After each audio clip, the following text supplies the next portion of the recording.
वालेकुम, welcome to learning hub channel. हाजिर हूं मैं फिर से एक नए वीडियो के साथ। ये वीडियो साइकोलॉजी का रहेगा।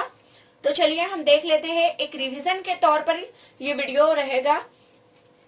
तो चलिए एग्जाम से पहले तो सबसे पहले देख लेते हैं हम साइकोलॉजी कैसे बना है। साइकोलॉजी पूछा जाता है, आपको दे देगा कि साइको के माने क्या है, साइकोलॉजी किस तरह से बना है, कौन सा वर्ड है। तो साइकोलॉजी ये एक ग्रीक यानी कि जिसे हम उर्दू में यूनानी लफ्ज कहते हैं, ये एक यूनानी लफ्ज है जो दो लफ्जों से मिलकर बना है, साइको और लोगस। साइको की मीनिंग क्या है?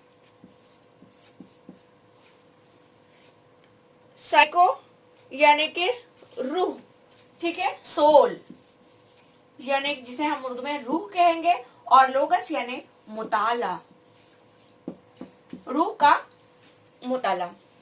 अब अलग अलग जो माहिर नफ्सियात थे उन्होंने इसकी अलग अलग तारीफें बताई है। शायद मैं वो वीडियो में ले चुकी हूँ, लेकिन फिर भी हम मुख्तसर तौर पर देख लेंगे। जो अरस्तु थे, तो अरस्तु ने क्या कहा?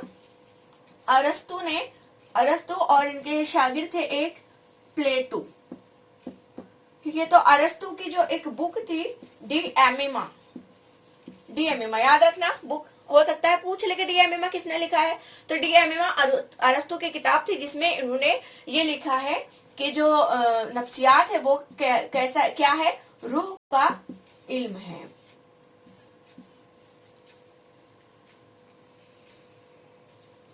उसके बाद शऊर का इल्म कहा गया।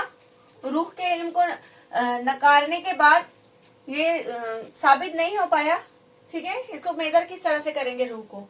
तो उसके बाद क्या कहा गया? उसे जहन का इल्म कहा गया, ठीक है, माइंड का।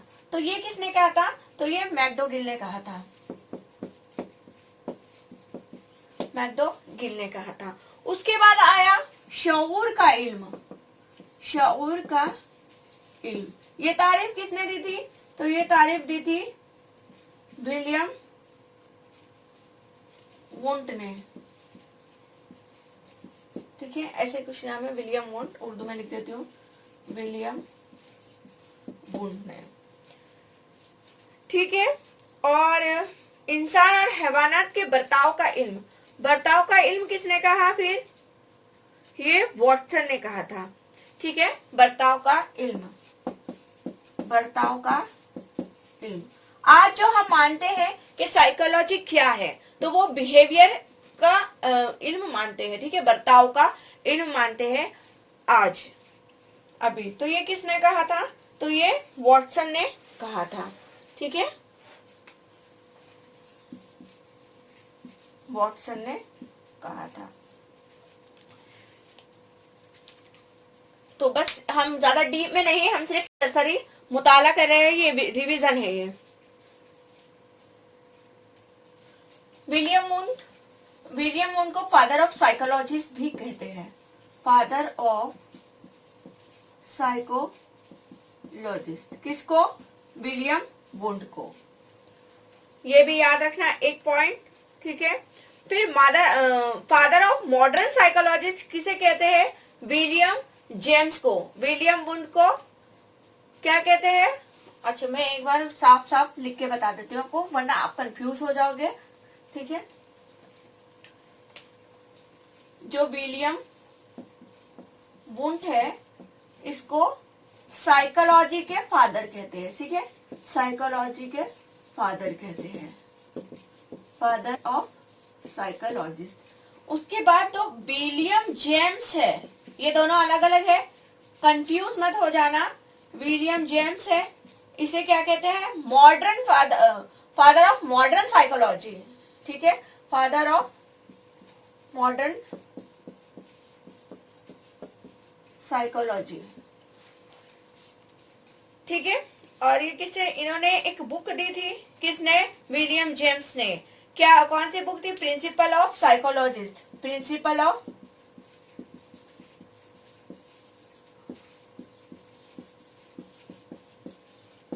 साइकोलॉजिस्ट, ये बुक दी थी, किसने दी थी? विलियम जेम्स ने दी थी। Father of psychology William wound, William James modern psychology के फादर, ठीक है।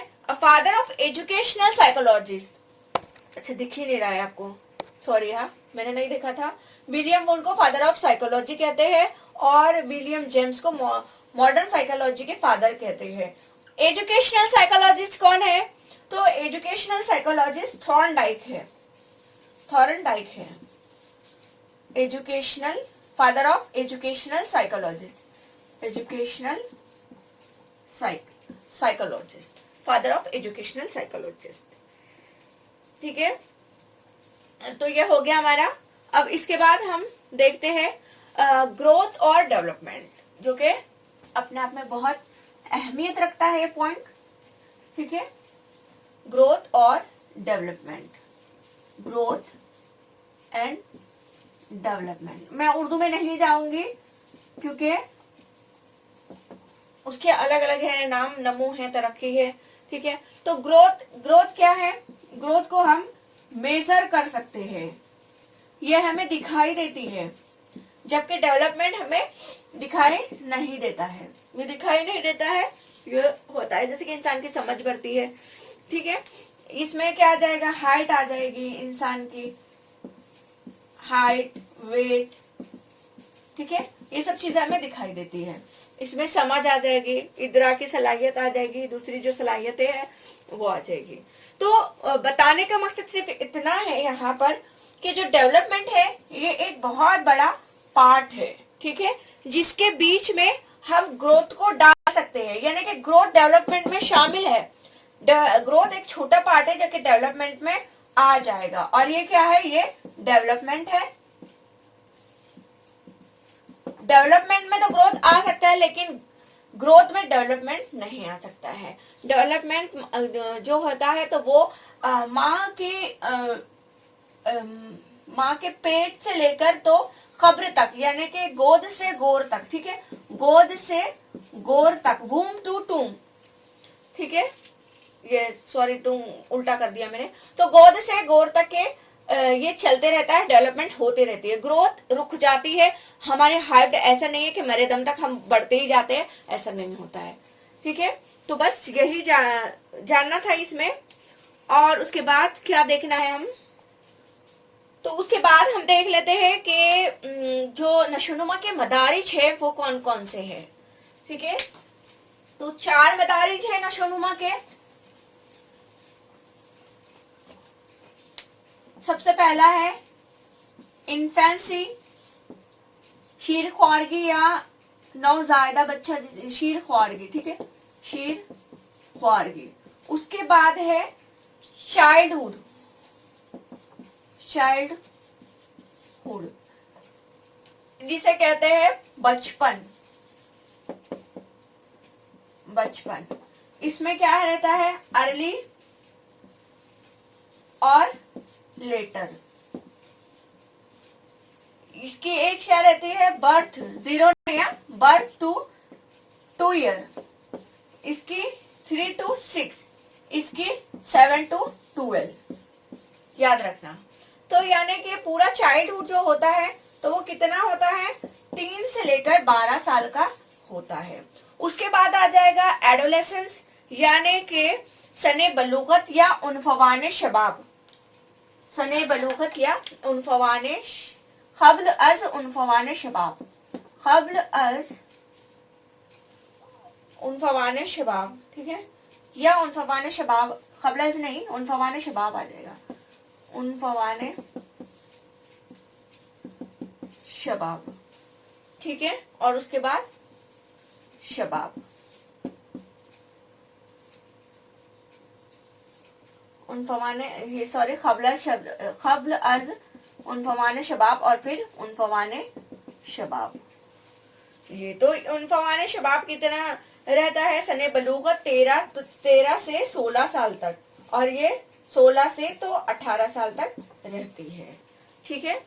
तो एक बार आप और देख लेना, मेरा दिमाग अभी काम नहीं कर रहा है, मैंने अभी उर्दू का पूरा 1 घंटा 1.5 घंटा खड़े रह के बनाया है, तो थोड़ा जरा ध्यान दे देना और थोड़ा इग्नोर कर देना अगर कुछ गलती हो जाए तो, ठीक है।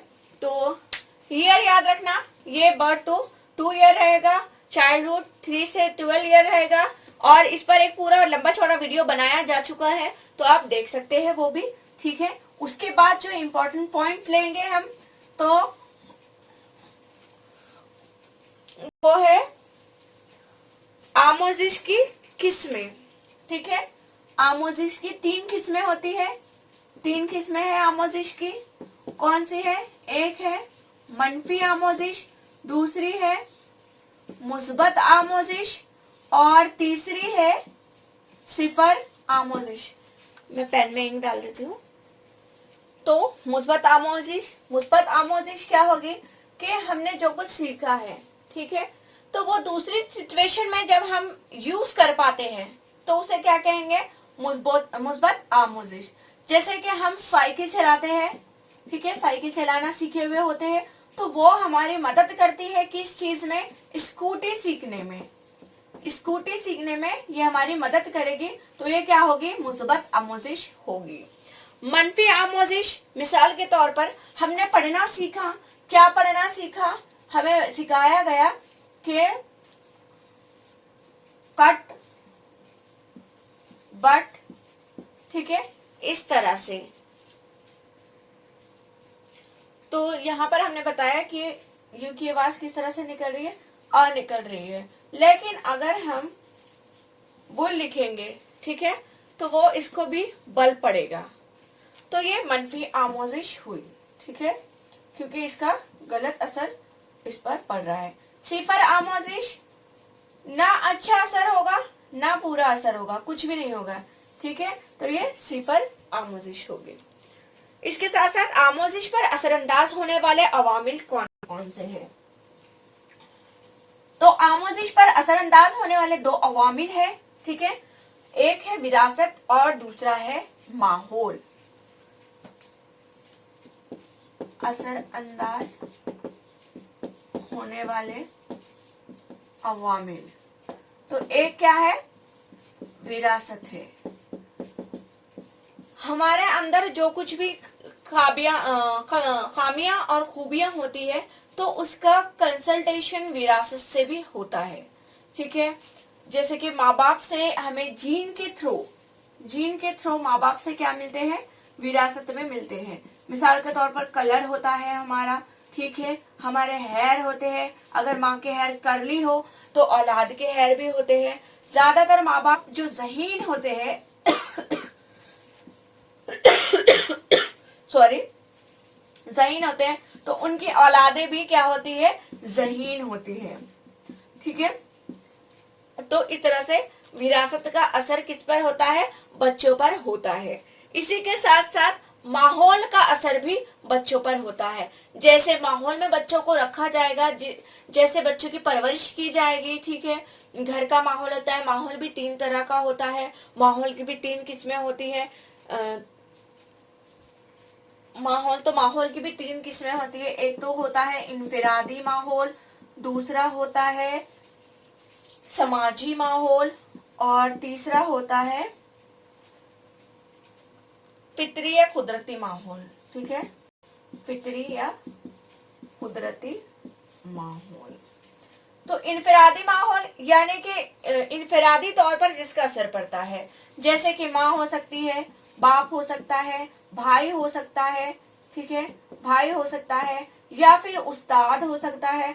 तो ये अपने असर इनफिरादी तौर पर डालते हैं। अगर किसी को उसका उस्ताद बहुत अच्छा लगता है तो वो क्या करने लग जाता है? उसकी आदतों को, उसके अतवार को अपनाने लग जाता है, वैसे ही बात करना शुरू कर देता है। अगर किसी के घर का माहौल बहुत खराब हो, अगर कोई किसी के माँ बाप गाली गलौज देते हैं, तो उनकी औलाद भी वैसे ही सीखती है। तो इनफिरादी माहौल हुआ ये। समाजी माहौल, जिस समाज में हम रहते हैं, ठीक है, तो समाजी माहौल में घर, खानदान, पड़ोसी, ठीक है, मुख्तलिफ जो समाजी इदारे होते हैं वो आ गया, शहर, गांव, तो इन सबसे समाजी माहौल बनता है और इसका असर भी आमोजिश पर होता है। उसके बाद फितरी या कुदरती माहौल, तो आबो हवा, जमीन, कुदरती वसाइल, इन सब फितरी माहौल से भी इन सब से फितरी माहौल बनता है, ठीक है। तो इसका असर भी आमोजिश पर होता है। अगर आप कोई पहाड़ी इलाके में रहते हैं, आदिवासी इलाकों में रहते हैं, ज्यादा तरक्की नहीं हुई ऐसे छोटे छोटे शहर या गांव में रहते हैं, तो आमोजिश इतनी असरअंदाज नहीं होंगी जितनी एक अच्छे और तरक्की याफ्ता मुल्क में होगी। ठीक है। तो आप समझिए मैं जो समझाना चाह रही हूँ आपको, बस मैं ज्यादा डीप में नहीं जाना चाहूंगी। तो असरअंदाज होने वाले अवामिल जो आमोजिश पर है वो एक है माहौल और एक है विरासत। हो गया। अब हम हाफिजे के अज्जा देख लेते हैं। मैं तमाम समझाऊंगी नहीं, आप सिर्फ पॉइंट बताऊंगी ताकि पॉइंट पूछे जाए तो आपको वो बताने में आए। ठीक है। हाफिजे के अज्जा, तो कौन कौन से अज्जा है हाफिजे के? तो हाफिजे के अज्जा है सीखना, या 4 अज्जा है। ठीक है। ये पूछा जा चुका है इससे पहले, इसीलिए मैंने इसको डाला है। हाफिजे के अज्जा, तो पहला है सीखना या अक्स करना, सीखना या अक्स करना। ठीक है। दूसरा है तजुर्बात का तहफ़्फ़ुज़, तजुर्बात का तहफ़्फ़ुज़। तीसरा है बाज़याफ्तगी, बाज़याफ्तगी। और चौथा है शनाख्त, रिकग्निशन, शनाख्त। ठीक है। सीखना या अक्स करना, जिसे रजिस्ट्रेशन कहेंगे हम, रजिस्ट्रेशन। इंग्लिश में थोड़ा लिखने से, इंग्लिश में समझने से थोड़ा याद रह जाता है, इसलिए मैं इंग्लिश में भी लिखती हूँ। ठीक है। रिटेंशन, तजुर्बात का तहफ़्फ़ुज़ यानी कि रिटेंशन, बाज़याफ्तगी यानी रिकॉल, और शनाख्त यानी रिकॉग्निशन। तो देखिए इंग्लिश में कितना आसान हो गया। हाफिजे के अज्जा कौन से हैं? Registration, retention, recall, recognition. ये उर्दू में बहुत मुश्किल लग रहा है मुझे तो। ठीक है। तो आप इंग्लिश में ही याद रख लेना, और नहीं रख सकते तो उर्दू में याद रखना, मगर याद रखना। उसके बाद देख लेते हैं हम तवज्जा की अक़साम। ठीक है। तवज्जा की अक़साम। अब तवज्जा की अक़साम कौन कौन सी है? तो तवज्जे की 3 अक़साम होती है। एक है गैर इरादी तवज्जा, दूसरी है इरादी तवज्जा, और तीसरी है मामूल के मुताबिक तवज्जा। एक सवाल पूछा गया था कि एक फनकार है, वो मुसव्विरी में इतना बिजी हो जाता है कि उसे वक्त गुजरने का भी पता नहीं चलता, तो ये कौन सी तवज्जा है? तो वो मामूल के मुताबिक थी। ठीक है। तो मामूल के मुताबिक तवज्जा कौन कौन सी रहती है? फनकार है, शायर है, मुसव्विर है, तो वो पूरी तरह से डूब जाते हैं। इरादी तवज्जा यानी कि इरादतन तौर पर हम करते हैं। गैर इरादी तवज्जा यानी कि हम किसी चीज को देखना नहीं चाहते, हमारा कोई इंटेंशन नहीं होता उसकी तरफ देखने का या उसकी तरफ रागिब होने का, लेकिन कोई बहुत ज्यादा खूबसूरत चीज सामने आ गई, कोई बहुत ज्यादा चमकदार चीज आ गई, तो गैर इरादी तौर पर हमारी उस पर नजर पड़ जाती है, तो वो गैर इरादी तवज्जा हुई।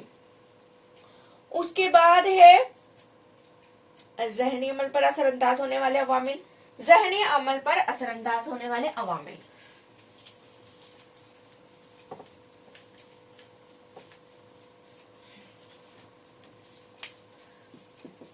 ज़हनी अमल पर असरअंदाज होने वाले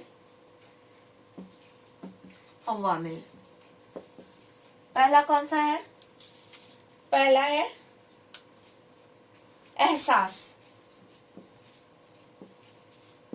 दूसरा है इदराक, तीसरा है ख्याल। इनकी हम तारीफें भी अभी देखेंगे। ठीक है। आपको दिखाई ही नहीं दे रहा है, मैं ध्यान ही नहीं दे पा रही हूँ कैमरे की तरफ। ठीक है। तो दिखाई दे रहा है आपको एहसास, इदराक, ख्याल, उसके बाद तसव्वुर, पांचवा है गौर व फिक्र, छठा है हाफिजा या फरामोश यानी कि याद रखना या फिर किसी चीज को भूल जाना, फरामोश यानी कि भूल जाना। सातवां है तवज्जा 8वां है दिलचस्पी, 9वां है, 9वां है नहीं शायद, 9वां है जज्बात, जज्बात यानी कि इमोशन। तो आपको पूरे नहीं दिख रहे हैं, लेकिन मैं समझाती हूँ कि एहसास किसे कहते हैं। इसमें देखते हैं जज्बात, जज्बात यानी इमोशन। ठीक है, तो इसको तो समझने की कोई वो नहीं है। ठीक है, जज्बात यानी कि इमोशन। दिलचस्पी यानी कि इंटरेस्ट, किसी भी चीज में हमारा इंटरेस्ट होना, दिलचस्पी। तवज्जा, तो तवज्जा की तारीफ रॉस ने बयान की है। तवज्जा यानी कि नया तजुर्बा, नया तजुर्बा। ऐसा किसने कहा था? रॉस ने कहा था। ठीक है, रॉस ने कहा था, याद रखना। उसके बाद हाफिजा या फरामोशी। हाफिजा यानी कि किसी चीज को याद रखना। ठीक है, याद रखना। और फरामोश यानी भूलना। गौर और फिक्र करना यानी कि सोचना समझना। ठीक है, तसव्वुर, ख्याल, इदराक। अब मैं इसको एहसास की तारीफ बोर्ड पे लिखकर आपको बताती हूँ, क्योंकि ये पूछी गई है तारीफें, तो इनके बारे में हमें मालूम होना जरूरी है। तो चलिए देखते हैं हम। पेपर में तारीफ बताई गई है एहसास की, तो क्या तारीफ है? 2013 में पूछा गया था ये सवाल, इसकी तारीफ दी गई थी और पूछा गया था कि कौन सा ऑप्शन राइट होगा, क्या होगा। तो उसमें बताया गया था कि वो बुनियादी अमल जिसके जरिए बाहरी मुहिज के मुतालिक, बाहरी मुहिज के मुतालिक, बाहरी मुहिज के मुतालिक पैगाम आसाब के जरिए दिमाग को पहुंचाया जाता है। पैगाम किसके जरिए? आसाब के जरिए दिमाग को पहुंचाया जाता है कि बाहरी मुहिज के मुतालिक। ठीक है, तो उसे क्या कहते हैं? उसे एहसास कहते हैं। ठीक है, अब एहसास आपको समझ में आया क्या? तारीफ देखिए, एक बार और देख लीजिए, याद कर, मैं एक काम करती हूँ, लिख के ही बता देती हूँ। तो देखिए, एहसास, ये तारीफ पेपर में दी गई है, यानी कि ठीक है, वो बुनियादी अमल जिसके जरिए बाहरी मुहिज के मुतालिक पैगाम आसाब के जरिए दिमाग को पहुंचाया जाता है। ठीक है, तो उसे क्या कहते हैं? एहसास कहते हैं। हो सकता है रिपीट हो जाए। एहसास, मुतखय्यला, ये 2 बार पूछा जा चुका है। उसके बाद है इदराक। तो एहसास, एहसास हो गया। ठीक है, तो बाहरी मुहिज के मुतालिक पैगाम दिमाग को पहुंच गया। पहुंचने के बाद उसका अखज किया हुआ, मतलब कि दिमाग ने उसका क्या मतलब अखज किया, वो ये दोनों मिलकर क्या बनते हैं? इदराक बनते हैं। इदराक। ठीक है, मिसाल के तौर पर जब हम किसी जानवर को देखते हैं, तब इस जानवर की बनावट, जिस्मानी साख्त को गौर करते हैं, वो बिल्ली है ऐसा हम कहते हैं, तभी बिल्ली के ताल्लुक से इदराक तैयार हो जाता है। ठीक है, तो ये इदराक हुआ। अब उसके बाद हम मुतखय्यला की तारीफ देख लेते हैं। मुतखय्यला, मुतखय्यला मुहिज के सामने ना होने पर भी साबिका तजुर्बात का जहन में इयादा कर सकना, या वो तजुर्बात बसीरत से देख पाने से मुराद मुतखय्यला है। ये तारीफ भी पेपर की ही है, पेपर में पूछा गया है, तो ये ऐसे ही फिट कर लो, रट्टा मार लो। उसके बाद है चमड़े के बेजान पट्टे को अंधेरे में साफ समझना। ये क्या है? तो ये इल्तबास और फरेब नजर है। ठीक है, यहाँ पर चमड़े का पट्टा था, ठीक है, जिसको हमने क्या समझा था? सांप समझा था। लेकिन वहम और इदराक में क्या होगा? कुछ भी नहीं होगा, लेकिन फिर भी हमें वहम होगा कि वहां पर कुछ है, वहां पर कोई है। ठीक है, तो इसे क्या कहेंगे? कुछ ना हो जब, और तो वहम वो इदराक होगा। तो आई होप कि आपको समझ में आया हो। अब हम ब्लूम टैक्सोनॉमी देख लेते हैं। ब्लूम का नजरिया, उबूरी नजरिया। तो डॉक्टर बेंजामिन ब्लूम ने क्या किया था? आमोजिश का उबूरी नजरिए को पेश किया था। आमोजिशी, ठीक है, इन्होंने 3 डोमेन बताए थे, जिमरे बताए थे 3। कौन कौन से जिमरे थे? वो जिमरे थे, एक था अफेक्टिव, एक था कोनेटिव, और दूसरा था, एक कौन सा था? अफेक्टिव, कोनेटिव, कॉग्निटिव भी भूल गई। ये सबसे पहला जिमरा था, ठीक है। तो इसे हम क्या कहेंगे? इसे वकूफी जिमरा कहेंगे, वकूफी उर्दू में। अफेक्टिव को जज्बाती कहेंगे, अगर कोई मिस्टेक हो जाए तो प्लीज मुझे बताइएगा, ठीक है। वैसे तो मुझे पता है, शायद जज्बाती ही कहेंगे। और कोनेटिव को 1956 में 1956 तक कोनेटिव था। उसके बाद में जब 2009 में चेंजेस आए तब इसका नाम साइकोमोटर रख दिया गया, साइकोमोटर, ठीक है। नफ्सी या हरकी जिमरा, ठीक है। इन्होंने कॉग्निटिव डेवलपमेंट में और एक क्या बोलेंगे इसको, एक ट्रायंगल बताया है, तो वो भी हम देख लेते हैं। उससे पहले कि आमोजिश जब होती है, ठीक है, तो तीनों के जरिए होती है आमोजिश।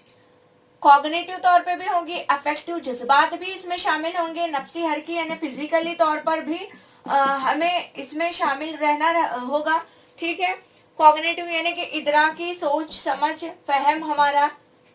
तो ये तीनों जिमरों से हमारी क्या होती है? आमोजिश होती है। आमोजिश में ये तीनों अफेक्ट करते हैं। उसके बाद हम देख लेते हैं, ये सतह बताया है बेंजामिन ब्लूम ने। पूछा गया था क्वेश्चन के इनकी आखिरी सतह पर कौन सा ऑप्शन में दिया गया था कि कौन है, ठीक है। तो सबसे पहली जो सतह पर इन्होंने रखा था वो इल्म को रखा था, नॉलेज। उसके बाद है तफहीम, उसके बाद है इतलाक यानी कि इस्तेमाल, इतलाक। उसके बाद है तजजिया, फिर है तरकीब, और फिर है कद्र पैमाई।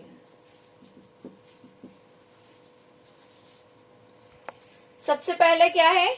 इल्म है, तफहीम है, फिर इतलाक है, फिर तजजिया है, फिर तरकीब है, और फिर कद्र पैमाई है, जिसका नाम अभी यहाँ पर क्रिएटिविटी आ गया है।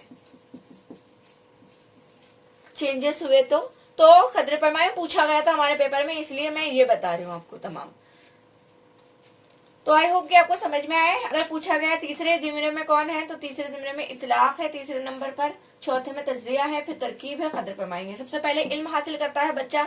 इल्म हासिल करने के बाद उसको तफहीम आती है, ठीक है। वो उसे समझता है कि उससे समझता है कि उसने ये हासिल किया है तो क्या है। उसके बाद वो अपनी अमली जिंदगी में उसका इस्तेमाल करता है। इस्तेमाल करने के बाद तज्जिया करता है, छोटे छोटे टुकड़ों में उसको तोड़ता है, तोड़कर वो समझने की कोशिश करता है। उसके बाद उसको तरकीब देता है, तरकीब देने के बाद आ जाएगा कद्र पैमाई, क्रिएटिविटी।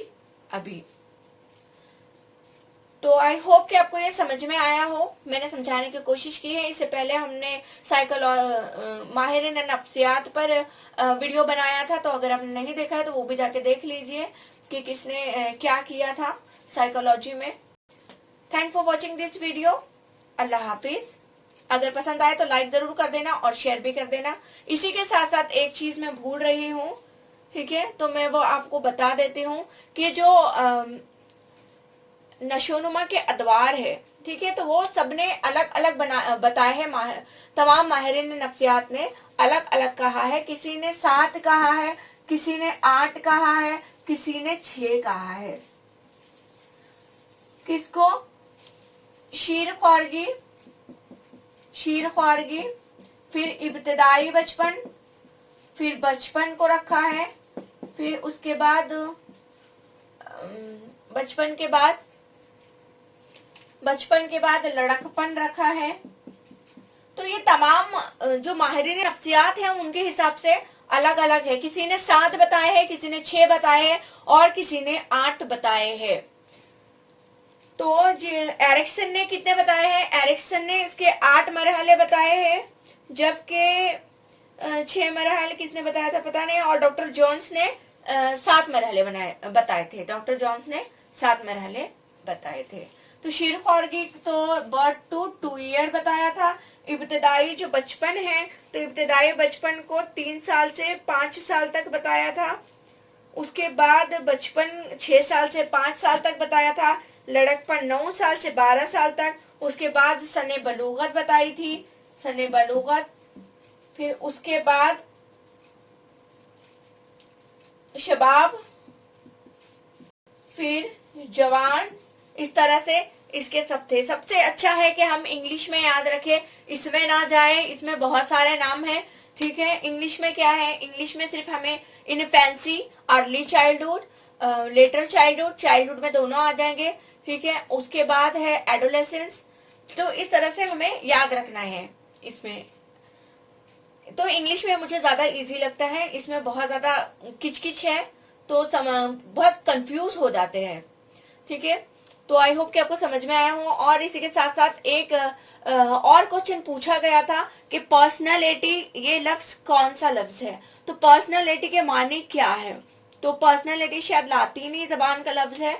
आप मुझे ऑप्शन में दे देना पर्सनालिटी कौन सा लफ्ज है। और परसोना से बना है पर्सनालिटी, परसोना से बना है, परसोना से, जिसके माने हैं नकाब के। ठीक है, क्या माने हैं? नकाब के माने में है। तो मैंने आपको इसी के साथ साथ थॉर्नडाइक के आमोजिश के उसूल भी देख लेते हैं। हम कौन कौन से 3 उसूल हैं, हमने देखा है इससे पहले भी, लेकिन फिर भी एक बार और यादा कर लेते हैं कि थॉर्नडाइक ने आमोजिश के 3 उसूल बताए हैं। कौन कौन से 3 उसूल? आमादगी का उसूल है, आमादगी,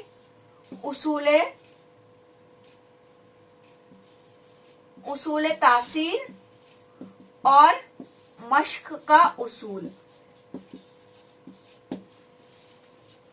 तो बस हो गया, और करते इतना लंबा खींच लाएगा मैं वीडियो को, तो सॉरी उसके लिए। और देखिएगा, अच्छे से पढ़िए, घबराइए नहीं, अच्छे से पेपर दीजिए।